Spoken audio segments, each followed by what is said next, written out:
You need to understand individual countries to really be able to understand the climate change outlook, the transition, physical risks. All of those things are really set at the moment at a country level. Yes, there are some transnational agreements, the Paris Accord, the Kyoto Protocol before that, but these are really aspirational, and that actually we would warn that aspirational policy doesn't get you very far when it comes to climate change. The US is deeply, deeply divided on the issue of climate change, with the Republican Party tending to be much less interested and Democratic Party tend to be much more interested. Under President Trump and a Republican administration, a lot of the regulatory changes that Obama made have actually been rolled back. And I think that that makes a big difference in terms of looking at the outlook for the transition. What we see instead in the US is in those states, those individual states like California, like New York, which tend to be more blue, more interested in the climate change issue, they tend to be the ones that you see most progress in.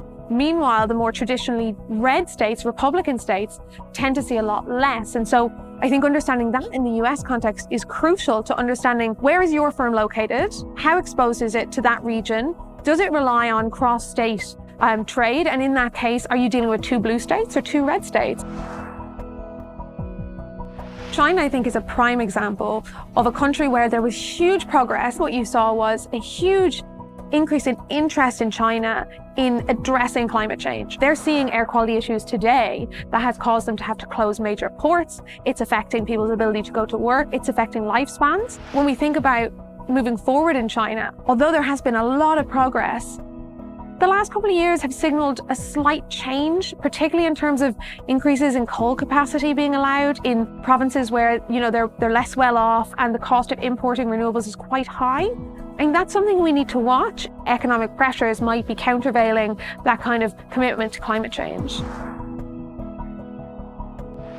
Europe is kind of an example of a region where actually we've seen the most progress. There's still work to be done. There's still value for investors there, but we know that it's a relatively stable environment in which climate policy is pretty much accepted as an important factor. The new European Commission is showing signs of being really committed to the issue of climate change and tackling that. We already have a very big emissions trading scheme.